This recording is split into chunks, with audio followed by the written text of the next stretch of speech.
अवाजी समातुन ताई radio voice of Sindh London. Radio voice of Sindh London के मेज़बान सारंग जोयो पारा अवां समूरनि दोस्तनि खे भलीकार। सिंधी अदबी संगत कराची शाख जी अख्तियार गजानी आर्ट्स काउंसिल कराची में थी रही है। चो त तव्हांखे गजानी तरफ़ वठी हलूं।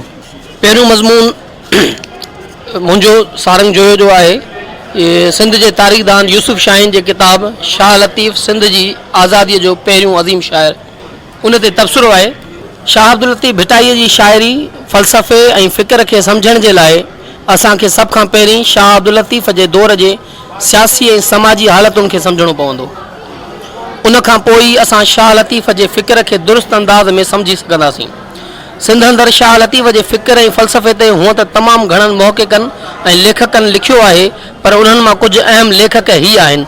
होचंद मोलचंद गुरबख्शानी, मुक़दमे लतीफ़ी, मीर अब्दुल हुसैन सांगी, लुताइफ़ लतीफ़, साईं जीएम सैद पैगाम लतीफ़, एच.टे. सोरली भिट जो शाह, साईं इब्राहिम जो शाह सचल सामी, तनवीर अब्बासी, रसूल बशपली जो बदर अबड़ो सिंध जो शाह, ताज जो शाह लतीफ़ जा फ़िक्री सरचश्मा, यूसुफ शाहीन शाह लतीफ़ सिंध की आज़ादी जो पहिरियों अज़ीम शायर, डॉक्टर अब्दुल गफूर सुमरो, डॉक्टर अब्दुल गफूर मेमण शाह लतीफ़ जा फ़िक्री रुख, प्रोफेसर साजिद सुमरो शाह लतीफ़ और सोशल साइंस, जिन जो लतीफ़ साईं ते कयल फ़िक्री तज्ज़ियाती और तहक़ीक़ी कम इंतहाई मुनफ़रद और नुमाया है। बहरहाल मुझो ही मज़मून मोहतरम यूसुफ शाहीन के किताब शाह लतीफ़ सिंध की आज़ादी जो पहिरियों अज़ीम शायर ते एक तबसरो है। यूसुफ शाहीन पंहिंजे हिन किताब में लतीफ़ साईं की शायरी फ़िक्र फ़लसफ़े के समझाइण लाइ असांखे लतीफ़ साईं के दौर जी समूरी दुनिया की सियासी और समाजी हालतुन खां वाक़ुफ़ करे थो। त लतीफ़ साईं के दौर में समूरी दुनिया ते कुल 12 खां 15 शहनशाह हुक्मरानी करे रहा हुआ, जेके इंतहाई ज़ालिम और जाबिर हुआ, जिन जे मुल्कन ते कब्ज़े की हवस किरोड़े माण्हुनि के कत्ल जो सबब बनी। दखणी उत्तर अमेरिका के खंडन ते सिर्फ 2 शहनशाहनि की हुकूमत हुई, एक स्पेन जो और बो पोर्चुगाल जो, जिन उते रहंदड़ लखे रेड इंडियन जो कत्लेआम करे उन्हनि जे मुल्कन ते कब्ज़ो कयो।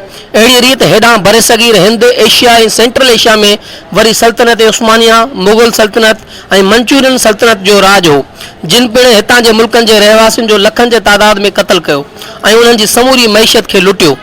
रुगो लतीफ़ के दौर में 10 मुग़ल बादशाह गुजरिया, जिन मां 6 बेदर्दी से कत्ल किया विया और 2 खे अखियुनि में गरम सरिया विझी अंधो कयो वियो। यो कट्टर मज़हबी शिद्दत पसंद सोच के मालिक औरंगज़ेब जो दौर हो। उन दौर में सिंध ते मुग़लन जो कब्ज़ो हो और मकामी तौर मियाँ यार मोहम्मद कलोड़ो और उन खां पोइ उन जो पुट मियाँ नूर मोहम्मद कलोड़ो सिंध जा हाकिम हुआ, जेके खुद मुख्तियार हाकिम न हुआ पर मुग़लन जा ॾन भरू हुआ। मतलब सिंध बिटे अज़ाब में गुजरी रही हुई। एक तरफ मुग़ल शहनशाह के ज़ुल्म की चक्की हेठ, बो कलोड़न की जागीरदारियत तिर्ज़ वारी हुकूमत हेठ पीसजी रही हुई। कलोड़ा दौरे हुकूमत में सिंध की सरकारी बोली सिंधी बजाय फारसी हुई। यो उन जो वडो सबूत है त कलोड़ा हाकिम अवामी हाकिम न हुआ, पर वो मुग़लन पारां सिंध मथा मुक़रर किया विया हुआ, जिन सिंध अंदर मुग़ल पॉलिसियुनि ते ज़बरदस्ती अमल पे करायो। कलोड़नि ऐं मुग़लन जे उन्हनि अवाम दुश्मन पॉलिसियुनि के खिलाफ़ उन वक्त सिंध अंदर सोशलिस्ट और गोरीला तर्ज़ की तहरीक सूफ़ी शाह इनायत की अगवानी में शुरू थिए थी, जैं पंहिंजी तहरीक हिन नारे जो खेड़े सो खाए हेठ शुरू कई, जंहिंजो मतलब हो त हीअ धरती असांजी आहे, जेको मेहनत सां उनखे खेड़ींदो उहो ही उन जो मालिक हूंदो। शाह इनायत जी उन तहरीक और उन जे नारे की मक़बूलियत मकामी ज़मींदारनि, कलोड़ा हुक्मराननि और मुग़लन के कावड़ाए विधो और उन तहरीक के कुचलण लाइ शाह इनायत लांगा से जंग कई, जेका जंग सांद 6 महीना जारी रही, जैमें एक अंदाजे मूजिब 24,000 हारी शहीद थी विया। पर उन के बावजूद कलोड़ा और मुग़ल हुक्मरान शाह इनायत के शिकस्त न दे सकिया और आखिर में उन्होंने शाह इनायत लांगा के कुरान पाक ते ठाह करण बहाने पान वट घुराए खेस फाही चाढ़ियो वियो, जैसे शाह इनायत ही फारसी जो शेर पढ़ियो त सर दर कदम यार फिदा शुद च बजा शुद एने बारे गिरां बूदे अदा शुद च बजा शुद। मतलब सिर यार के कदमन तां कुर्बान थियो सुठो थियो, यो कुल्हे ते वडो भार हो अदा थियो सुठो थियो। शाह लतीफ़ पान उन तहरीक जो हिस्सो रहो और उन्हनि गोरीलन सां रूपोशू काटियूं, जैं बाबत संदस 30 ॾींहनि जी डायरी सुररामकली में लिखियल है, या पढ़ी सके थी, जैंजो जिक्र बदर अबड़े पंहिंजे किताब सिंध जो शाह में कयो है। मोहतरम यूसुफ शाहीन इन किताब ज़रिए शाह लतीफ़ के सिंध जो पहिरियों अज़ीम आज़ादी पसंद शायर करार थो ॾिए, जंहिं मुग़ल शहनशाह जे उन मक़ोले फारसी घोड़े चारसी की मुखालफ़त कंदे चयो त जे तो सिखी फारसी तूं गोलो तोए ग़ुलाम, उञो तां आब घुरे बुखियो तां ताम, जो ॿधो 2 ॻाल्हिए सो कीअं चाहे जाम, आमन संदो आम खासन मंझा न थिए। उनखां अलावा शाह लतीफ़ ऐं शाह इनायत जे फ़िक्री लाॻापे खे पिणु ज़ाहिर करे थो ऐं ॿुधाए थो त लतीफ़ साईं जी शाइरीअ में शाह इनायत जे फ़लसफ़े जी उपतार थियल आहे। ऐं उनखां अलावा इहो पिणु ॿुधाए थो त लतीफ़ साईं ऐं शाह इनायत हिकु ई मकतब फ़िक्र यानी वहदतुल वजूद जा क़ाइल हुआ। आम तौर ते ईअं चयो वेंदो आहे त लतीफ़ साईं शाह इनायत या वरी उनजी तहरीक बाबति शेर न चया आहिनि। इहो सरासर ग़लति आहे। असां जॾहिं लतीफ़ जी शाइरी खे गौर सां पढ़ंदासीं त संदसि शाइरीअ में शाह इनायत ऐं उनजी तहरीक ॾांहुं वाज़े इशारा मिलनि था, जिन मां कुझु बेत सुर रामकली सुर यमन कल्याण जा मिसाल तौरु हेठि ॾियां थो। अॼु न उताकुनि में तालिब तवारीन आदेसी उथी विया मरियूं मुंहुं मारीन जे जीअ खे जियारिन से लाहौती लॾे विया। शाह जो रिसालो सुर रामकली कल्याण अडवाणी। या कानारिया कुणकन जिनी लोह लिंगन में मोहब्बत जे मैदान में पिया लाल लुछन पाणे बधन पटियूं पाणे चिकिया कन वटां वाढोड़िन रही अचे जे रातड़ी। शाह जो रिसालो सुर यमन कल्याण कल्याण अडवाणी। या रहिजी अचिजे रातड़ी तिन वाढोड़िन वटाए जिन खे सूर शरीर में घट मंझाराए घाए लिकाए लोकाए पाणे बधन पटियूं। शाह जो रिसालो सुर यमन कल्याण कल्याण अडवाणी। शाह लतीफ़ सिंध धरतीअ ते थींदड़ ज़ुल्म ऐं ग़ुलामी ख़िलाफ़ बग़ावत जो झंडो बुलंद करण जी ॻाल्हि कई आहे ऐं क़ैद ऐं बंदि टोड़ण ऐं दीवारुनि जे किरण जी ॻाल्हि कई आहे। शाह लतीफ़ मारीअ खे सिंध ऐं सिंध जी आज़ादी पसंदि सूरमीअ जी हैसियत में पेश कयो आहे। उमर बादशाह जॾहिं मारीअ खे मतिलबु सिंध जी आज़ादी पसंदि सूरमीअ खे क़ैद करे उनखे झुकाइण लाइ पहिरियों हुरबो लालच जो हलाए थो त लतीफ़ साईं मारीअ जे वाता हीअं थो चवाए त इहो न मारून रीत जीअं सेण मटाइनि सोन ते अची अमर कोट में कंदियसि कान कुरीत पखनि जी प्रीत मारिन सी न मटियां। शाह जो रिसालो सुर मारवी कल्याण अडवाणी। वरी जॾहिं उमर सुमरो मारूअ खे लालच सां नथो झुकाए सघे त उन सां ज़ुल्म ऐं ॾाढ जो रस्तो इख़्तियार करे थो, जंहिं ते लतीफ़ साईं मारवी थी चवे थो त लूण लिंगे लाइए चीरे चीरे चम न कर न कुर अग कियो इहो कोझो कम जा जा दावा दम तां तां पिरत पवार थी। शाह जो रिसालो सुर मारवी कल्याण अडवाणी। मारूअ खे जॾहिं उमर झुकाए नथो सघे ऐं उन जे वतन ऐं माण्हुनि खे घटि वधि थो ॻाल्हाए त उन ते लतीफ़ साईं मारवी बणिजी चवे थो त जेहा जे तेहा मूं मारू मञिया मूं जहिड़ियूं मलीर में चूंडिन मोक में हा मुंहिंजी आह इहा कॾहिं केराईंदी कोट खे। शाह जो रिसालो सुर मारवी कल्याण अडवाणी। शाह लतीफ़ सिंध जी आज़ादी जो सबक़ु ॾिए थो, पंहिंजे वतन ऐं पंहिंजे कल्चर क़दरनि ऐं पंहिंजी ॿोलीअ सां मोहबत करणु सेखारे थो ऐं उन सां गॾु लतीफ़ साईं कोटनि केराइण जो सबक़ु पिणु ॾिए थो ऐं दुश्मन सां वेड़ करण जी वाट बि ॾिसे थो त सूर्य मरी सोभ खे त दिलि जा वहम विसार हण भाला विड़ भाकुरें आॾी ढाल मढार मथां तेग तरार मार त मतारुनी। शाह जो रिसालो सुर केॾारो कल्याण अडवाणी। महिरबानी। अब्दुल वाहिद सुमरो सारंग जो जेको तसलसुल आहे तारीख़ जे हवाले सां उन में भेटाई जेको असांजो सिंध जो वहदत जी अलामत आहे उन जे हवाले सां यूसुफ शाहीन जो किताबु वाक़ई बहितरीनु किताब उन मां हिकु आहे। छो त असांखे जेको भेटाई पढ़ायो वञे थो उहो बि नसाबी तिर्ज़ जो आहे। अक्सरती जेको भेटाई जा रिसाला जेके हींअर वेझड़ में नवां तरतीब थी कल्चर समेत जिन छपराया आहिनि उहे इन मौक़ुफ़ जी हिमायत नथा कनि। हिकु ॿियो उनखां पोइ अक्सर असां वटि बहस ईंदो आहे त भेटाई सूफ़ी शाह इनायत जो तस्कुरो ई न कयो आहे शाइरीअ में, जंहिंजा ॿ साईं हवाला ॾिना। बदर साहिबु इन ते कोई 32 बेत ॾिना आहिनि ऐं ॿिनि सुरनि में सूफ़ी शाह इनायत जो तस्कुरो भेटाई कयो आहे ऐं पंहिंजे दौर जे इन एॾे वॾे माण्हू सां भेटाई जी सारंग साहिबु वेठो आहे। 2 शायदि मुलाक़ातूं बि आहिनि। एॾो वॾो शाइर जेको सिंध जे ज़रे ज़रे चपे चपे खे फोकस करे थो त उहो कीअं उनखां इहो किरदारु घुसंदो ऐं उनजो तस्कुरो न करे। हिन मौजूदा सूरत हाल में यूसुफ शाहीन जो हिकु ज़बरदस्त शानदार कमु आहे जेको इन आज़ादी जे अलमबरदार जी शकिल में असांखे उन पेश कयो आहे ऐं इहो किताबु उर्दू ऐं अंग्रेज़ी में बि तर्जुमो थियणु घुरिजे। यूसुफ शाहीन जो सिंध जे हवाले सां जदीद तारीख़ ते इंतिहाई शानदार कमु आहे ऐं उनजा ॿिया बि इलाही ज़बरदस्त मौज़ू आहिनि। महिरबानी। अमीन जोयो सारंग यूसुफ शाहीन जे किताब ते तबसरो लिखियो आहे, पर हिते इहो मां वाज़ कंदो हलां त हिकिड़े चैप्टर ते इहो आहे जेको सूफ़ी शाह इनायत शहीद जे पस मंज़र में लिखियो वियो, जॾहिं त इन में ॿिया बि 7 या 8 चैप्टर आहिनि जेको हर हिकु चैप्टर पढ़ण जोॻो आहे। पस मंज़र सिंधी आहे, उन में सिंध जे ई मुतालिक़ इहे सभु शयूं आहिनि, पर सारंग जंहिं चैप्टर जी चूंड कई आहे उहो सूफ़ी शाह इनायत खे फोकस उन खे कयो अथसि ऐं मौजूदा वक़्त जे हिसाब सां हिन शइ जी ज़रूरत बि आहे त हिन शइ ते लिखिजे। सिंध जी तारीख़ में शाह लतीफ़ खे नए प्रॉस्पेक्टिव सां खणी करे पेश कयो आहे यूसुफ शाहीन हिन में, जंहिंमें 2-3 बेतब सारंग कोट कया ॾाढा सुठा हुआ। पर मुंहिंजो जेको हिन में माना मूंखे जेको सबक़ु मिले थो हुन मां या जेका पावरफुल पॉइंट आहे उहा आहे ॿोलीअ जी। शाह लतीफ़ ॿोलीअ खे फोकस कयो आहे हिन में, जेको सारंग बेत पढ़ियो जे तूं सिखे फ़ारसी गोलो तोए ग़ुलाम वारो, उन दौर में जंहिंमें फ़ारसी डोमिनेंट लैंग्वेज हुई हिकिड़ी खिते जी, मुग़ल कलोड़ा दिल्ली में फ़ारस में ऐं जेके बि नंढे खंड जा मुल्क हुआ उन्हनि सभिनी में फ़ारसी लागू हुई ऐं अदबी इल्मी ऐं दरबारी लैंग्वेज हुई हिकिड़ी, माना हिकिड़ी डोमिनेंट जेका आहे लैंग्वेज हुई। उन दौर में रही करे शाह लतीफ़ जेको आहे सो सिंधी ॿोलीअ में पंहिंजो कलाम चयो आहे ऐं फ़क़ीरनि बि सिंधी ॿोलीअ में उनखे जेको आहे सो यादि कयो आहे ऐं ॻायो आहे। त इहा हिकिड़ी वॾी अचीवमेंट आहे जंहिंजे करे असां अॼु हिते जेको वेठा आहियूं शाह जी शाइरी जा हवाला बि ॾियूं था, पढ़ूं था, यादि कयूं था ऐं भेटशाह ते बि इहो कलाम अॼु ॾींहं ताईं जारी ऐं सारी आहे। वॾी महिरबानी। थैंक यू अमीन जोयो। आउं वहीद मोहसन ॻाल्हायां पियो सारंग जोयो जे मज़मून ते। सिंध जे तारीख़दान यूसुफ शाहीन जे किताब शाह लतीफ़ सिंध जी आज़ादीअ जो पहिरियों अज़ीम शाइर।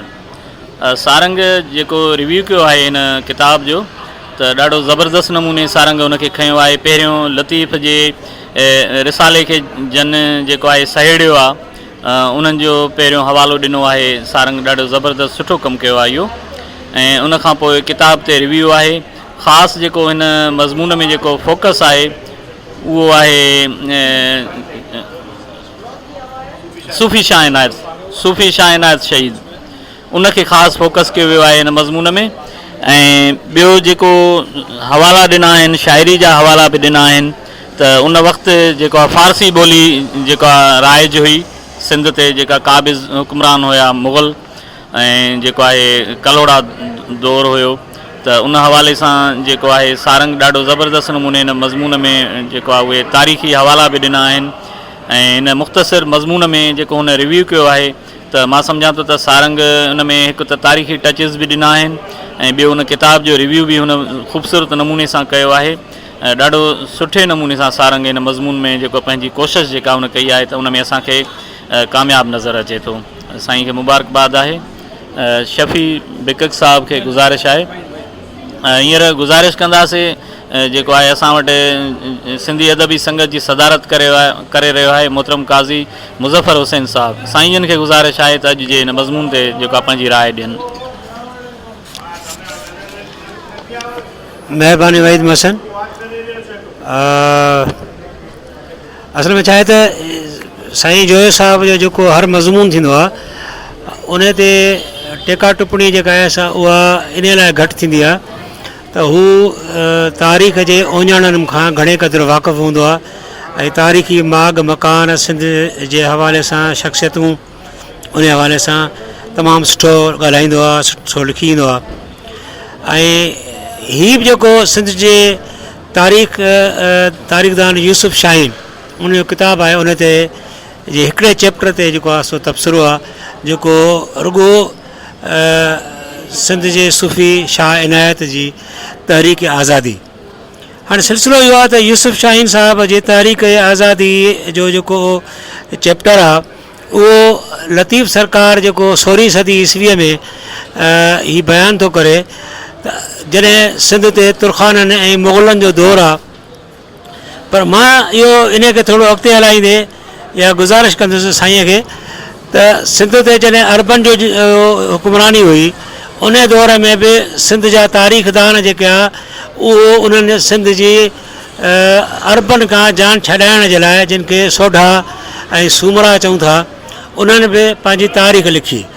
सो हीउ मज़मून तमामु वक़्ताइतो ऐं सुठो मज़मून लिखियलु आहे। मूं सॼो ॿुधो ऐं उन खे हीअं सां हंडायुमि। पर मां सम्झां थो त यूसुफ शाहीन खां अॻु में जेके सिंध जा तारीख़ दान अचनि सिंध जी आज़ादीअ लाइ, छो त 600 साल अरबन जेको आहे 600+ साल अरबन सिंध ते हुकूमत कई ऐं उहो सर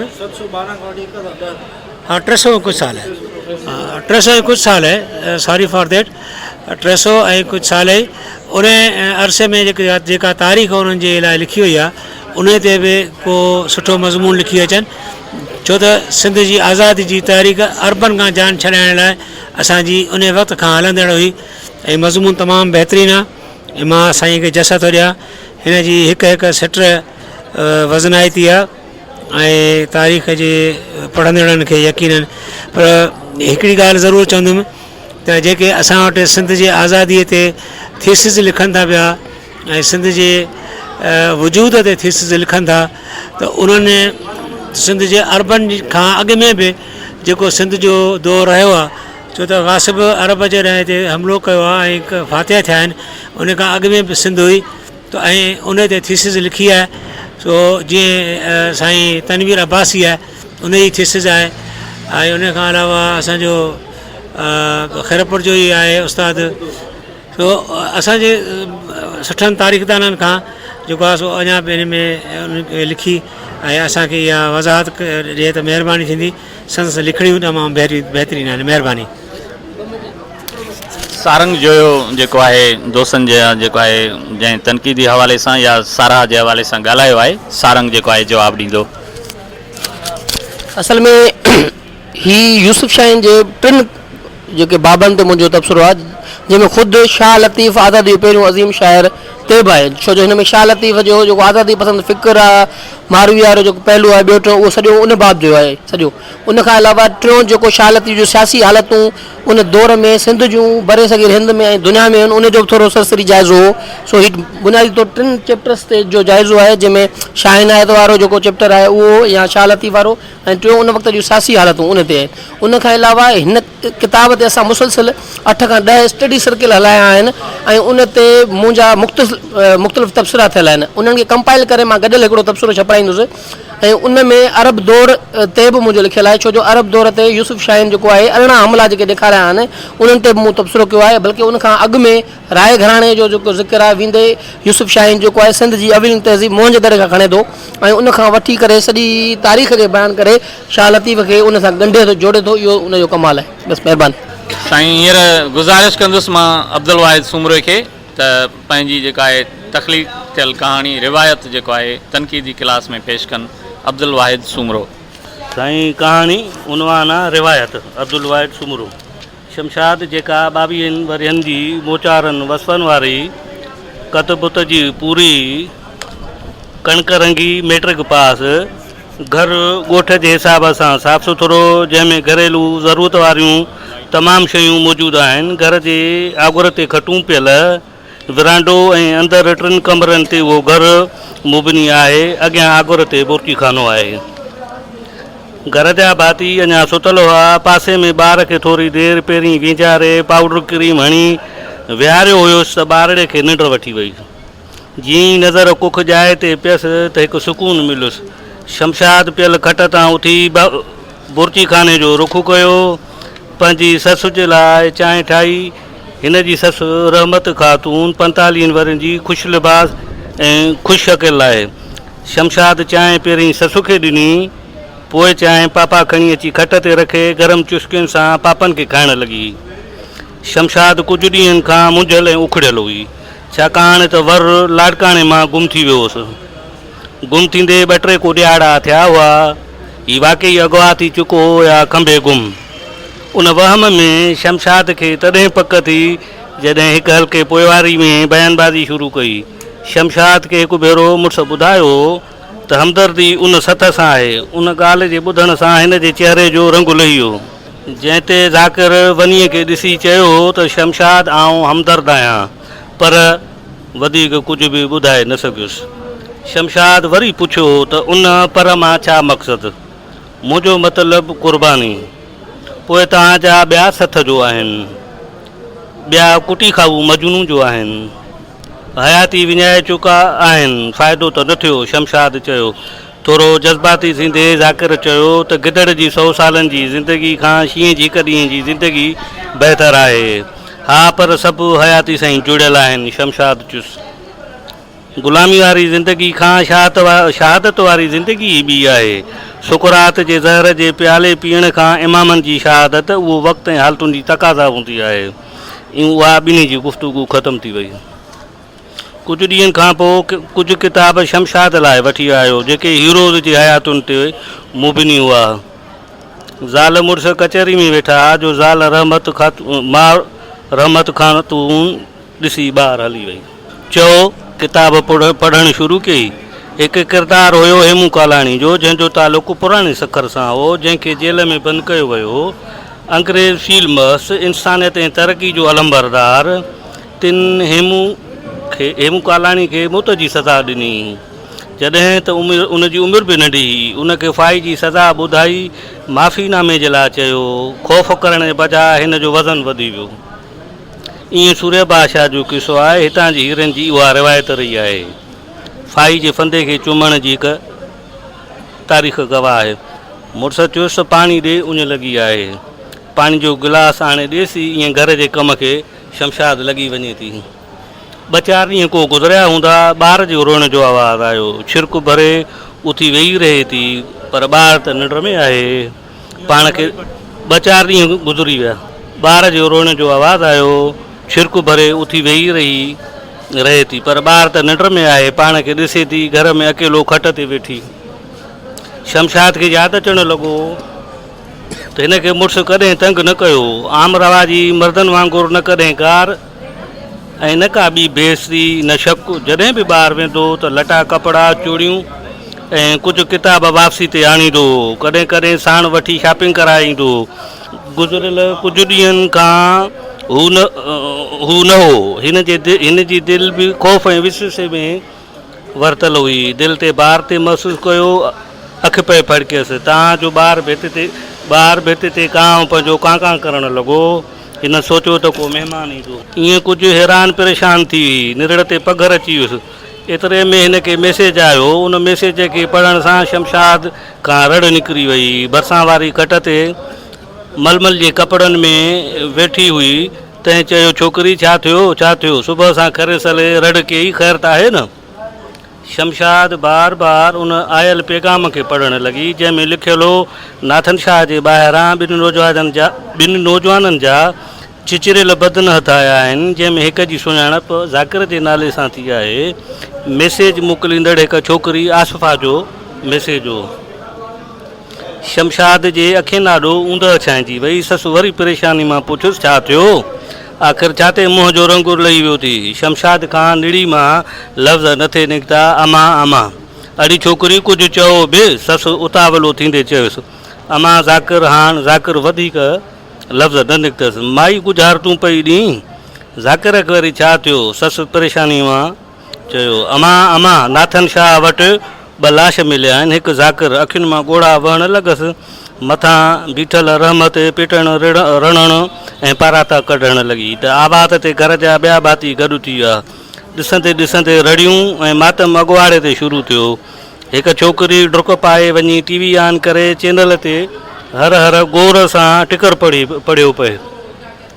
वाक़ई हली रहियो आहे। जल्दी ॿाहिरि सहकंदे अची ॿुधाए थी त हा 2 ॼणनि मां हिकु लाश चाचा जो आहे। छोकिरी ॻाल्हि ख़तमु कई त दर खड़कण जो आवाज़ु आयो। नंढड़ो ॿारु दर ते वञे थो। कुझु नौजवान दर जे ॿाहिरां स्कूटर ते पहुची विया आहिनि। उहे आयल नौजवान खां पुछनि था ज़ाकिर जो घर ई आहे काका? हा। ॿारु जवाबु ॾिए थो उहो मुंहिंजो वॾो भाउ आहे। बीठलनि मां हिकु ॼणे चयो घर मां वॾे खे सॾे अचो।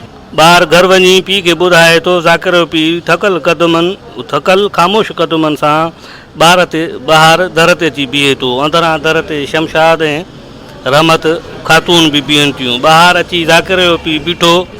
छा ॻाल्हि आहे बाबा? को कमु आहे? आयलनि मां हिकु ॼणो चवे थो त हा तस्दीक़ थी चुकी आहे। ज़ाकिर जो मौत तव्हां मिटनि माइटनि खे ॿुधाए वठो। एम्बुलेंस ॼाण पहुती। जीअं कुराड़ी मां रहमत उहा ॻाल्हि ॿुधी त दर खां ॿाहिरि रड़ियूं कंदे निकिरी आई। ख़ामोश नौजवाननि खे ॾिसंदी अॻियां बीठी।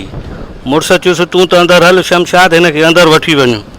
वरी नौजवान चयो चाचा असां तव्हांखे ॿुधाइण आया आहियूं तव्हां कफ़न दफ़न जी तयारी कयो।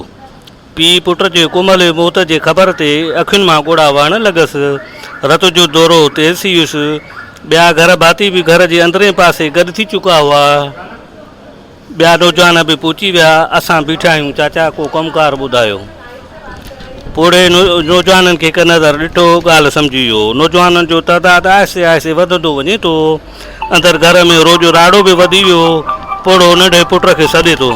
बीठलनि मां हिक खे पुट सां मोकिले थो त डेकोरेशन जो सामान खणाए अचु। स्कूटर ते हू हलिया वञनि था। एतिरे में आस पास जे शहरनि मां बि नौजवान स्कूटर ते ऐं कुझु कारूं पहुचंदियूं वञनि थियूं। ॿिए पासे घर में बि महले जूं औरतूं गॾु थींदियूं वञनि थियूं जंहिंमें घणो तइदादु नौजवान छोकिरियुनि जो आहे। पोड़ो घर अंदरि अचे थो। रहमत ऐं शमशाद रिश्तेदारनि खे जल्द ॿुधायो चई वरी ॿाहिरि उताक ते पहुचे थो। बसि चो तरफ़ नौजवान ई नौजवान नज़र अचनि था। तिर छटण जी जाइ न आहे। शमशाद जो चहिरो फिको ऐं नीड़ी ख़ुश्क थी वञेसि। अखियूं ॻाढ़ियूं ॻोड़ा किरण लॻनि था। पोड़ो वालिद मायूस अथा ख़ामोशीअ में आलियुनि अखियुनि सां कंध हेठि करे वेठो आहे। लाश पहुची चुको आहे। हिकु करबला जहिड़ो सोगवार माहौल। मीडिया ते ख़बर ब्रेकिंग न्यूज़ जी सूरत में हलंदी रहे थी। सॼो शहर बंदि थी चुको आहे। माण्हुनि जी रश वधंदी वञे थी। क़ब्रस्तान में जाइ ॾेई वापसि वरनि था। नारनि जी गूंज ख़ौफ़ मां जोश वारो माहौल पैदा थी वञे थो। दुआ पढ़ी कांदपे जी मानी विराई वञे थी। हज़ारे माण्हू पोड़ा पका हिकु वॾो तइदादु मौजूदु आहे। हिकु पासे दुआ लाइ हथ खजंदा रहनि था। माउ ऐं ज़ाल ॿिया घर भाती अंदरि रोईंदा रहनि था। ओचितो शमशाद खे मुड़ुस जी ॻाल्हि यादि अचे थी त गिदड़ जी 100 साल जी ज़िंदगी खां शींहं जी हिकु ॾींहं जी ज़िंदगी बहितरु आहे। ॾकंदड़ आलियुनि अखियुनि थड़कंदड़ चपनि सां उथी अची ससु खे भाकुर भरे थी त असांजी उहा रिवायत रही आहे त शहीदनि जूं माइरूं ऐं ज़ालूं न आहिनि रोईंदियूं। ऐं अब्दुल वाहिद सुमरो जी कहाणी रिवायत तनक़ीदी क्लास में पेश कई वई। अब्दुल वाहिद सुमरो तमामु सुठो कहाणीकार आहे। उन जी कहाणी में मंज़रकशी जा जेके रंग आहिनि उहे ॾाढा ख़ूबसूरत हूंदा आहिनि। हिन कहाणी में बि उहा मंज़रकशी मौजूदु आहे। अब्दुल वाहिद जंहिं जेको आहे कहाणी जो जेको स्टार्ट कयो आहे उहो कमज़ोर आहे।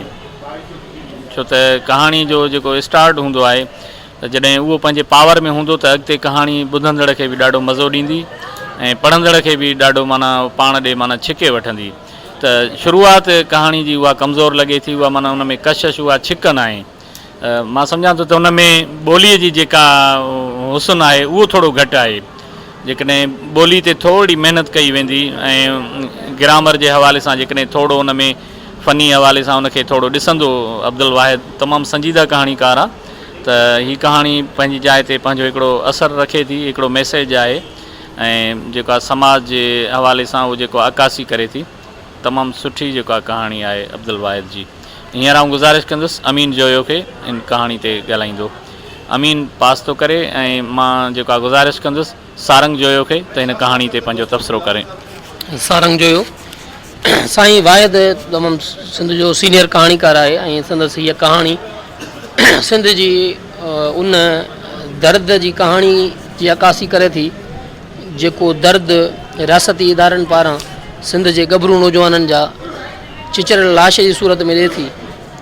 मां सम्झां थो त कहाणी पंहिंजे जोहर में मुकमिल कहाणी आहे ऐं असरु छॾींदड़ कहाणी आहे ऐं यकीनन जीअं साईं पढ़ी पई कहाणी ईअं बि महसूसु थिए त ॼण असांजे ॾाढो इहो मंज़र गुज़रनि पिया। इहे वार्ताऊं असांजे ॾाढो गुज़रियूं बि आहिनि ऐं असांखे उहे महसूसु पियो थिए त वाक़ई ॼण असां वापसि उन्हनि मंज़रनि ॾांहुं उन्हनि हालतुनि ॾांहुं हलिया विया आहियूं जिथे कंहिं घर कंहिं पीउ पोड़े जो जेको आहे नौजवान पुटु जेको आहे रास्ते खंभे गुम करे थी छॾे ऐं पोइ उनखे चिचरे गोलियूं हणी मारे उछलाए थी छॾे ऐं उनजे वालदेन ते छा थो गुज़रे।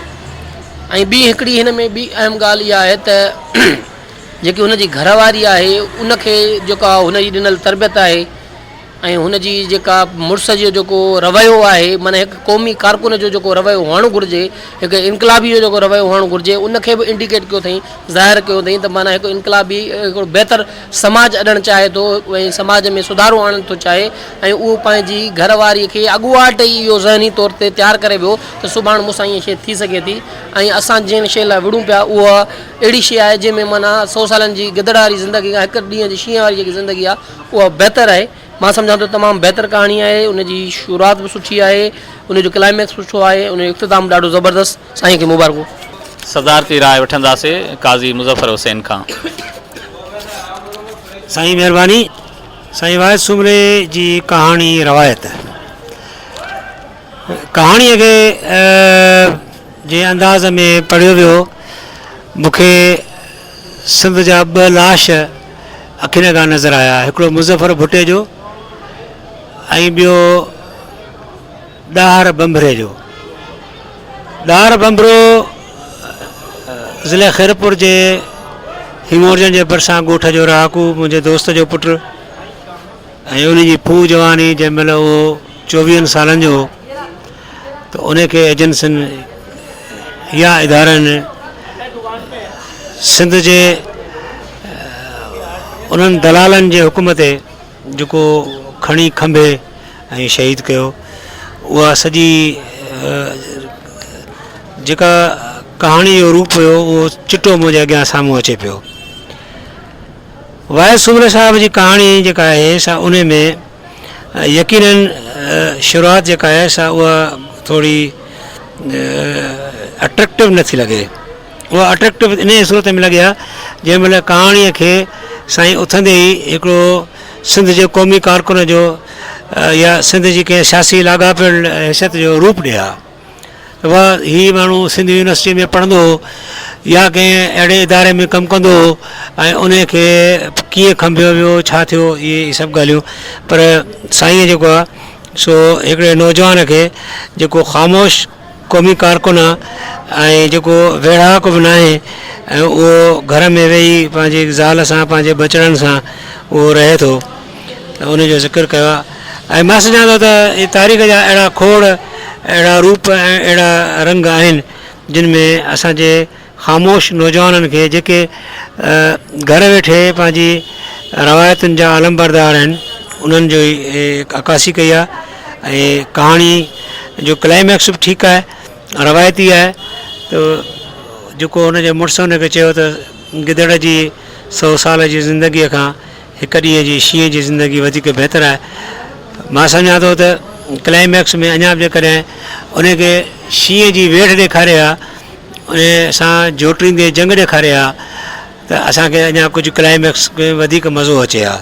पर ओवरऑल क्लाइमेक्स हिते रवायती तौर ते आहे, इन करे इहो भलो आहे। महिरबानी तव्हांजी। साईं महिरबानी काज़ी मुज़फ़र। हींअर गुज़ारिश कंदुसि आउं शफ़ी बिकक साहब खे त तनक़ीद जे लाइ पंहिंजी कहाणी पेश कनि। मोहम्मद शफ़ी बिकक साहब। शफ़ी बिकक कहाणी जो उनवान आहे मोटर बाइक। कराचीअ में सुबुह जा 8 थिया हा। दिसंबर जो महीनो हुअण सबबि सिजु ईअं पे अॻिते वधियो जो माण्हू ऑफिस या स्कूल कॉलेज यूनिवर्सिटी वञण जे तयारीअ जे तड़ तकड़ में हुआ, किथे पहुचण में देरि थी न वञे। शहर जे हिकु फ्लैट में रहंदड़ हिकु मिडल क्लास फैमिली शकील जी बि हुई। हिन फैमिली में 4 फ़र्द हुआ। शकील हिकु प्राइवेट कंपनीअ में नौकरी कंदो हो। हिन जो पुटु अकरम बीकॉम में पढ़ी रहियो हो ऐं हिन जी धीअ फज़ीला मेडिकल जी स्टूडेंट हुई। शकील जे घरवारी कुलसूम हिकु स्कूल में मास्तरियाणी हुई। हिननि जे घर में सुबुह महिल भॼ भॼा हूंदी हुई। कुलसूम सुबुह साजुरो उथी निमाज़ पढ़ी पोइ घर भातियुनि जे लाइ चांहि ऐं बेदा चुल्हे ते चाढ़े छॾींदी हुई ऐं पोइ अची ॿारनि खे निंड मां उथारींदी। अकरम माउ जे खेसि सुबुह उथारण महिल पियो कंझंदो हो। माउ खे पियो चवंदो हो, हा उथां थो, पर उथण में सुस्ती पियो कंदो हो। माउ जे कमरे मां निकिरण बाद अकरम सवड़ मथां करे सुम्ही पवंदो हो। फज़ीला ऐं हुनजे पीउ शकील कुलसूम जे हिकु सॾ सां उथी नाणीअ मां वेंहिंजी ॾंदण करे अची नाश्ते वारे टेबल ते वेही रहंदा हुआ, पर अकरम बिस्तर तां उथण जो नालो न खणंदो हो। कुलसूम पंहिंजे मुड़ुस खे हर वक़्तु पई पुटु अकरम जी दाह ॾींदी हुई। चवंदी हुई सॼी राति थो मोबाइल हलाए, मां जेॾी महिल बि नाणी वञण जे लाइ उथां थी ॾिसां हुनजे मोबाइल जी रोशनी ॿिए कमरे मां ईंदी आहे, इहो किथां साजर उथंदो। फज़ीला चवणु लॻी, अमां अकरम खे उथारींसि, अॼु मुंहिंजो पेपर आहे, मूंखे साजर यूनिवर्सिटी पहुचणो आहे, बाइक ते वेंदसि त जल्दी पहुची वेंदसि। कुलसूम, हा धीअ, उथारियांसि थी। कुलसूम अकरम जे रूम में दाख़िल थी खेसि मथां पियल सवड़ हटाए हिनखे चवणु लॻी, अबा उथ, भेण जो पेपर आहे, खेसि यूनिवर्सिटी छॾे अचु। अकरम ॿीहर सवड़ मथां कंदे चवणु लॻो, अमां मां नथो वञा, चवींसि पाण वञे। कुलसूम सफ़ा नका सां ई, भेण खे छॾे ईंदे त छा थींदई, पेपर अथसि। अकरम, रोज़ त पई वेंदी आहे यूनिवर्सिटी, मां नथो वञा। कुलसूम अची धीअ फज़ीला खे चवणु लॻी, धीअ ही न उथंदो, सॼी राति थो मोबाइल हलाए, पिणसि बि कुझु नथो चवेसि, हिन जो सिकी लधो पुटु आहे, उन जा अंगल थो खणे, जॾहिं न पढ़ंदो कंहिं जहिड़ो न रहंदो पोइ पिणस खे ख़बर पवंदी। कुलसूम, धीअ तूं भली भाड़े वारी कंहिं गाॾीअ ते चढ़ी वञजांइ, ही वठि किराए जा पैसा। फज़ीला जल्दी पंहिंजो अछो कोट कॿट मां खणी माउ खां भाड़े जा पैसा वठी घरां निकिती। घर जे ॾाकण लहंदे भाड़े ते हलंदड़ मोटर बाइक वारी कंपनी फ़ोन करे खेनि संदन फ्लैट जे मेन गेट ते अचण जे लाइ चयईं। 10 मिंटनि बाद हिकु ख़ूबसूरत नौजवान गोरे रंग वारो जंहिंखे हल्की भुरड़ी ॾाढ़ी हुई 22 सालनि जो लॻी रहियो हो। फज़ीला खांसि पंहिंजे कॉल जी तस्दीक करण बाद साणसि बाइक ते वेठी। मोटर बाइक वारे नौजवान खे फज़ीला चवणु लॻी, मुंहिंजो यूनिवर्सिटीअ में पेपर आहे, मूंखे जल्दी यूनिवर्सिटी पहुचणो आहे, तव्हां तेज़ बाइक हलाए मूंखे यूनिवर्सिटी पहुचाईंदा। मोटर बाइक हलाईंदड़ नौजवान चवणु लॻो, बसि इजो थो तव्हांखे पहुचायां। बाइक हलाईंदड़ नौजवान बाइक खे तेज़ हलाइणु लॻो। बाइक तेज़ हलण सबबि मुख़्तलिफ़ हंधनि ते रोड जे जंपनि सबबि बाइक झाका खाए पई। फज़ीला पंहिंजे सीट तां झटको खाई बाइक हलाईंदड़ नौजवान जे पुठीअ में संदसि छाती वञी लॻे पई। फज़ीला झाका खाइण सबबि मोटर बाइक वारे खे चवणु लॻी, थोरो संभाले हलायोसि, मां किरण लॻी हुयसि। बाइक वारो, मां संभाले हलाइण जी कोशिशि कयां पियो, पर रस्ते ते एतिरा जंप आहिनि जो तव्हांखे झाका पिया लॻनि। अधु कलाक में मोटर बाइक वारे फज़ीला खे अची यूनिवर्सिटीअ जे गेट ते छॾियो। फज़ीला मोटर बाइक तां लहण महिल पंहिंजे ख़ूबसूरत मुल्क सां बाइक वारे नौजवान खे ॾिसंदे खेसि चवणु लॻी, ॾाढी तेज़ पे हलायव बाइक वारो, तव्हां ई त चयो हो त देरि पई थिए तंहिं करे पे हलायमि। फज़ीला, हा चङो ठीकु आहे। फज़ीला खेसि भाड़े जा पैसा ॾेई तकिड़ो यूनिवर्सिटी अंदरि दाख़िल थी वई। ॿिए ॾींहुं वरी फज़ीला जी अमड़ पुटु अकरम खे निंड मां उथारींदे खेसि चवणु लॻी, भेण खे यूनिवर्सिटी छॾे अचींसि, पेपर अथसि। अकरम, अमां मां नथो वञा, कल्ह बि त वई हुई, न अॼु बि भली वञे। कुलसूम, तूं कहिड़े ॾींहुं भेण जे कमु ईंदे, पाण बि अलाए छा थो पढ़ी, 4थों साल अथई, अञा BCom जो इम्तिहान पास करे न ई सघियो। फज़ीला ॿिए ॾींहुं साॻिए मोटर बाइक कंपनीअ खे फ़ोन करे बाइक घुराए 10 मिंटनि बाद साॻियो नौजवान मोटर बाइक खणी आयो हो जेको कल्ह खेसि यूनिवर्सिटी छॾे आयो। फज़ीला जीअं मोटर बाइक ते वेठी त संदसि रओ हेठि लुॾे पियो त बाइक वारे खेसि रओ मथे खणण लाइ चयो। फज़ीला रओ मथे कयो ऐं बाइक वारो बाइक हलाइणु लॻो। फज़ीला, तेज़ हलो, पेपर ते पहुचणो आहे। मोटर बाइक वारो, तव्हां कल्ह चयो पिए त झाका था अचनि। फज़ीला, हा पर अॼु देरि थी वई आहे, तेज़ हलो। मोटर बाइक वारो नौजवान बाइक तेज़ हलाइणु लॻो। मुख़्तलिफ़ हंधनि ते जंप हुअण सबबि बाइक जे झाका अचण सबबि फज़ीला जी छाती बाइक हलाईंदड़ नौजवान जे हर पुठीअ में लॻे पई। 20 मिंटनि में बाइक वारे फज़ीला खे अची यूनिवर्सिटी जे गेट ते छॾियो। फज़ीला अॼु बाइक वारे नौजवान सां मुरकी खेसि पर्स मां पैसा कढी ॾिना। पैसा वठंदे नौजवान चवणु लॻो, अञा तव्हांजा केतिरा पेपर बाक़ी आहिनि? फज़ीला, अञा 7 पेपर बाक़ी आहिनि। मोटर बाइक वारो नौजवान चवणु लॻो, तव्हां मुंहिंजो ही नंबर लिखी वठो, जेॾी महिल तव्हांखे वञिणो हूंदो मूंखे कॉल करे वठिजो, मां पहुची वेंदुसि। फज़ीला बाइक वारे नौजवान जो नंबर पंहिंजे मोबाइल में लिखी वरितो ऐं खांसि पुछणु लॻी, तव्हांजो नालो छा आहे? बाइक वारो, मुंहिंजो नालो फरहान आहे। फज़ीला फ़ौरन संदसि नंबर साण हिन जो नालो बि पंहिंजे मोबाइल में सेव करे वरितो ऐं मुर्की खेसि थैंक्स चई यूनिवर्सिटी अंदरि दाख़िल थी वई। हाणे रोज़ु फज़ीला फ़ोन करे फरहान खे घुराए साणसि यूनिवर्सिटी वञणु लॻी। फरहान ख़ूबसूरत पढ़ियल लिखियल नौजवान हो।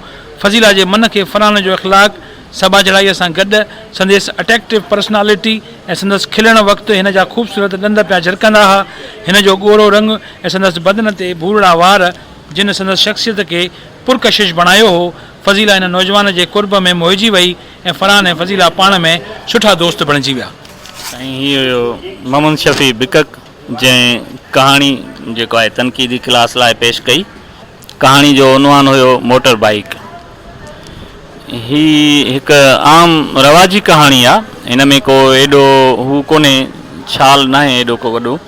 बहरहाल हिकिड़ो जेका हिन में मोहम्मद शफ़ी बिकक जी जेका हिन कहाणी जी जेका उणत आहे, उणत उनखे ॾाढो ख़ूबसूरत बणाए थी हिन कहाणी खे, मोटर बाइक खे। ऐं कुझु रुमानवी जेको आहे मंज़रकशी बि हिन में मौजूदु आहे। बाइक ते जेको आहे गॾिजी वेहण सां जेको ब्रेकर अचनि था, त उते जेको आहे कहाणी थोरो जेको आहे रोमांटिक माहौल में वञे थी। बहरहाल हिन में जेको आहे कहाणी जो जेको क्लाइमेक्स जेको अचे थो, त उहो पंहिंजी जाइ ते ठीकु आहे। कहाणीकार उन हवाले सां असांखे कामयाबु नज़र अचे थो, पंहिंजे क्लाइमेक्स ते पहुचे थो। बाक़ी हिकिड़ो रवायती मौज़ू आहे, हिन में को एॾो वॾो को छाल कोन्हे जेको कहाणी में हुजणु घुरिजे। बाक़ी उनजी पंहिंजी हिकिड़ी तख़लीक़ आहे, असीं संदसि दाद ॾियूं था मोहम्मद शफ़ी बिकक खे। हींअर आउं गुज़ारिश कंदुसि अमीन जोयो साहब जन खे त हिन कहाणी ते पंहिंजी तनक़ीदी राय ॾियनि। महिरबानी साईं वहीद मोहसिन साहब। सदर साहब जी इजाज़त सां कहाणी जो उनवान मोटर बाइक साईं शफ़ी बिकक साहब पेश कई। उनजो कंक्लूजन थोरो मूं लिखियो आहे, पॉइंटूं लिखियूं आहिनि 3-4, उहे संगत सां शेयर कंदुसि। सभ खां पहिरियां त साईं 4 किरदार इंट्रोड्यूस कराया हिन कहाणी में, ऐं हर हिक जा थोरा थोरा उन में इशारनि जे तौर ते माना उन्हनि जो तारुफ़ कराई। हर हिक जो माना छा जेको आहे सो किरदारु हो। उन खां पोइ मेन कैरेक्टर आहे फ़ज़ीला। जेकॾहिं मां ग़लति न आहियां त हिन कहाणी जो मेन कैरेक्टर आहे फ़ज़ीला, जेका हिकु मेडिकल स्टूडेंट आहे ऐं हुन भाउ हुनखे छॾणु नथो वञे कॉलेज या यूनिवर्सिटी जेका बि आहे, यूनिवर्सिटी। त उन खां पोइ साईं चयो आहे त बाइक जी कंपनी खे माना हुन कॉल कई। असल में बाइक जी कंपनी खे पहिरें ॾींहुं कॉल कयईं, उहा त सम्झ में अचे थी उहो छोकिरो आयो जंहिंजो नालो फरहान हो। टेक्निकल पॉइंट हिन मूं इहा झली आहे त जॾहिं ॿिए ॾींहं ते कॉल करे थी कंपनी खे, तॾहिं बि उहो ई छोकिरो कीअं थो अचे। इहो रेयर केसिस में थी सघे थो थी वञे, बाक़ी रियलिटी में ईअं थींदो न आहे मे बी। छो त हिन कहाणी में टोटल जेका साईं माना हक़ीक़त खे वाज़िह करण जी कोशिशि कई आहे, ऐं हक़ीक़त सां रिलेटेड शयूं हिन में हुजनि हा त अञा वधीक माना बहितरी थिए हा। थी सघे थो मां ग़लति ॿुधां, पर असां जीअं त आम तौर ते इस्तेमालु कंदा आहियूं त ईअं तमामु घटि थींदो आहे। थी सघे थो ईअं थियो बि हुजे, पर उन खां पोइ वरी साईं जेको आहे सो कड़ी मिलाई आहे त हू जेको नंबर वठे थो, माना नंबर ॾिए थो पाण फ़ज़ीला खे, उन खां पोइ जेको आहे सो उहा त ॻाल्हि माना सम्झ में अचे थी। ठीकु आहे, ठहियो, अॻिते हलूं था। त उन खां पोइ जेका आहे सा मेन पॉइंट जेका फोकस आहे त हुननि जी माना छोकिरी सां जेका टचिंग थिए थी, छोकिरे जी बाइक जी माना उन दौरान उहो छोकिरी जेको आहे सो उनखे चए थी तेज़ हलाए। पहिरें ॾींहं ते अधु कलाक में पहुचाए थो हुनखे यूनिवर्सिटी, ॿिए ॾींहं ते 20 मिंटनि में थो पहुचाएसि। क्लाइमेक्स इहो चइजे या क्लाइमेक्स हीअ चइजे त फ़ज़ीला ऐं फरहान आख़िर में उन्हनि जी सुठी दोस्ती थी वई। पर मुंहिंजो पंहिंजो ख़्यालु आहे त इहा कहाणी अञा अॻिते वधी सघे पई, या इनखे नतीजो इन मां निकिरी सघियो पिए, इनखे मतिलबु कंहिं मंज़िल ताईं पहुचाइजे हा, या कंहिं इंसिडेंट ताईं पहुचाए। बाबा हुन सां सेटिंग थी वई, हुनजी ठही वई ऐं हू निकिरी हलिया विया, या उन्हनि जी पाण में शादी थी वई, या इनखे ॿियो को अंजाम ताईं जीअं चवंदा आहियूं कहाणी खे पहुचाइजे। छो त शुरूआति तमामु सुठी बहितरीनु, कैरेक्टरनि खे साईं इंट्रोड्यूस सुठे नमूने सां करायो आहे। लिंक जेको आहे छोकिरे ऐं छोकिरी जो पाण में कीअं थो थिए, उहो बि हिन में साईं वाज़िह कयो आहे। ऐं जेको आहे सो जहिड़े तरीक़े सां साईं कहाणी खे खणी हलियो आहे, ओड़ो आउं सम्झां थो, मुंहिंजे ख़्याल में माना अंजाम हिन जो ओड़ो न आहे। साईं मोटर बाइक उनवान जे बुनियाद ते त नहीं आहे कहाणी, प्लाट जे बुनियाद ते बि पूरी आहे, पर जेके प्लाट जे बुनियाद ते बि पूरी आहे, पर ॿोली जा मामला मूं वांगुरु मुंहिंजे कहाणी वांगुरु अथसि। ॿियो मामिलो इहो आहे, अमीन साहब जेका ॻाल्हि कई त इहा इंसाऊं बि मुतफ़िक़ आहिनि त इहो ख़ुशगवार मूड खां कहाणी अॻिते हलणु घुरिजे। इहो ॼण उनजो इंट्रो हो, ऐं हिकिड़ो पासो न आहे। 90 खां 99 तरीक़ा आहिनि कहाणी खे पेश करण जा। तव्हां उन में विछोड़ो ॾेई सघो पिया, रोड हादसो ॾेई सघो पिया। ॿियो उन खां पोइ ॿ पढ़ियल कढ़ियल माण्हू उन्हनि जी का गुफ़्तगू त हुजे हा। बाबा रोड ख़राबु आहे त छो आहे, तूं उनखे समाजी तौर ते त दाख़िल कर न। कराची जी हिकिड़ी जोड़ी आहे एॾी वॾी, उहा अचे थी बाइक ते वेहे थी, यूनिवर्सिटी जी ग्रेजुएशन कंदड़ आहिनि, त उन्हनि जो को जज़्बो अहसासु उन क़िस्म जो माहौल बि ॾेई सघे पियो। त अॻिते हली खणी उन्हनि जे नज़रियाती इख़्तिलाफ़ ते कहाणी खे ख़तमु करे छॾिया, जीअं मिंटू कंदो हो या ॿिया लेखक। त हुन ख़ुशगवार मूड में हिकिड़े लम्हे खे फोकस करे पंहिंजो ख़्यालु पेश कयो आहे, जेको बिकक जी हिकु अॻ में ॿियूं बि कहाणियूं हूअं त थुलो लेखे मूं सभु ॿुधियूं आहिनि, फिल्टर प्लांट ते बि हिन ईअं ई कयो कहाणी ते।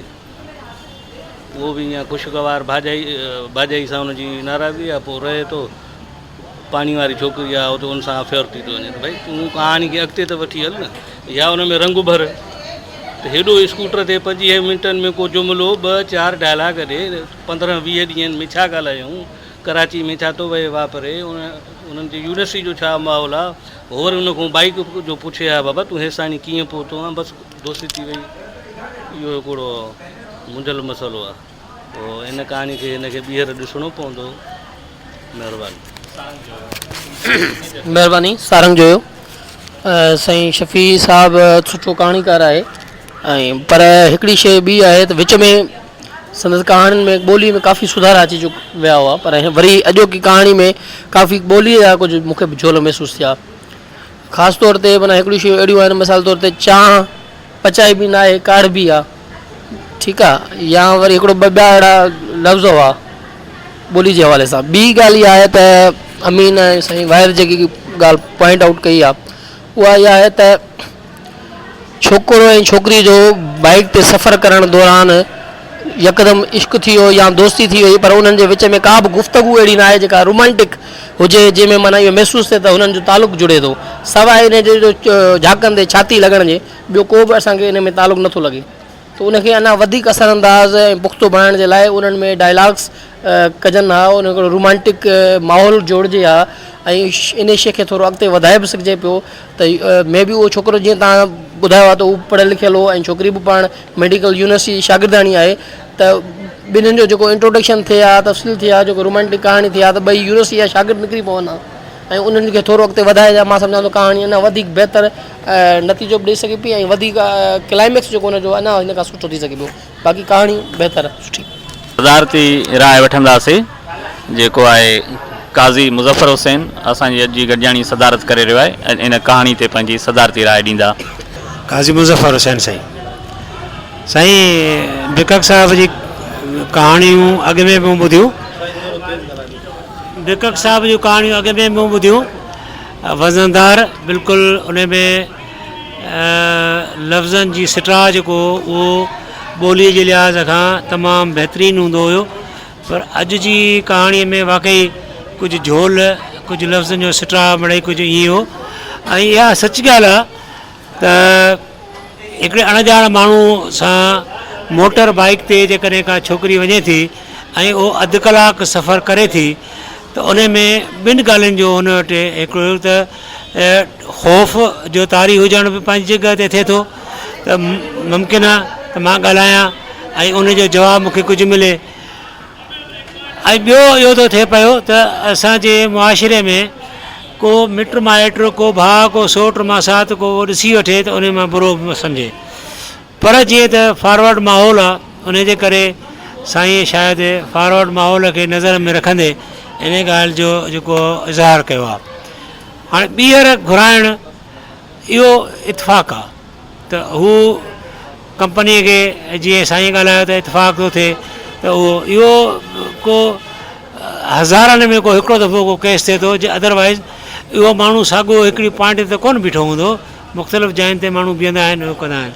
ऐं पिकअप पॉइंट उहा हूंदी आहे, नियरेस्ट पॉइंट जेका आहे सा बाइकिया जेका आहे, या जेके इदारा आहिनि जेके मोटर बाइक जा, उहे जेको क़रीब हूंदो उन खे कॉल कंदा आहिनि त दादा फलाणो महिमान हिते बीठो आहे, जेको उनखे वञी खण। सो इहो इतफ़ाक़ थियल आहे। कहाणी जो प्लॉट जेको आहे सो वज़नाए थो आहे ऐं अॼु जे मुआशिरे सां ठहकंदड़ आहे। अॼु जेको मुआशिरो आहे असांजो उन में जेके समाजी बुराइयुनि जे चकर में जेके नौजवान पंहिंजे घर जे भातियुनि खे समाजी हिकिड़ा जेके उणायूं आहिनि उन्हनि जे करे जेके माण्हू पंहिंजे भेनरुनि खे पंहिंजे घर जे भातियुनि खे उहो तालीमी इदारनि ताईं नथा पहुचाइनि, उन लाइ हिकिड़ो मैसेज आहे। हिकिड़ो उनजे लाइ हिकिड़ो सुठी आहे त तव्हां में गैरत अचणु खपे, तव्हां में अहसासु पैदा थियणु खपे त नौजवान भेण जेका आहे उहा मोटर साइकिल ॿिए कंहिं माण्हू सां गॾिजी वञे जॾहिं त हुनजो सॻो भाउ जेको आहे सो घर में वेठो आहे। हीअ कहाणी उन लाइ हिकिड़ो मैसेज आहे ऐं असांजे मुआशिरे लाइ वरी साईं महिरबानी तव्हांजी, वाधायूं तव्हांखे, महिरबानी। साईं तनक़ीदी क्लास में तक़रीबन जेके इस्म असां वटि हुया उहे पेश थी चुका। लतीफ़ साईं जे इन बैत सां अॼु जी जेका आहे गॾिजाणी खे पुॼाणी ते पहुचायूं था। रही अचिजे रातड़ी तन वाडोड़नि वटा, जन खे सूर शरीर में घटि मंझारा घाव, लिकाए लोकाव पाणे बदन पटियूं। अवां सभिनी दोस्तनि जी महिरबानी। Radio voice of Sindh London जे मेज़बान सारंग जो खे हाणे इजाज़त ॾींदा। वरी मथे हफ़्ते सिंधी अदबी संगत जी गॾिजाणी में हाज़िर थींदासीं। तेसि ताईं इजाज़त, सिंध सलामत, साथ सलामत।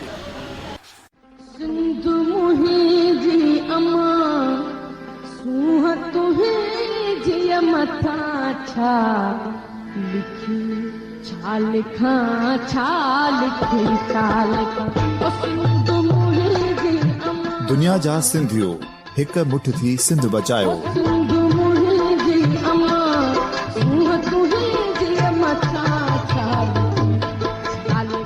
सिंध जो क़ौमी आवाज़ radio voice of Sindh London.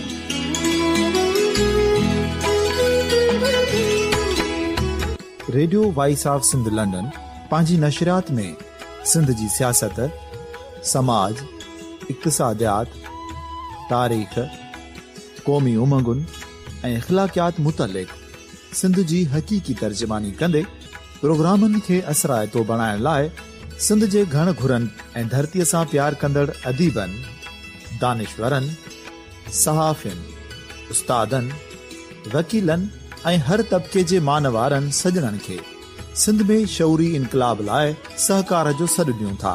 अचो त गॾिजी सूफ़ियुनि ऐं संतनि वारी सिंध जो ओज हिकु मुठ थी वरी वापसि आणण वारे सफ़र जा साथारी बणिजऊं।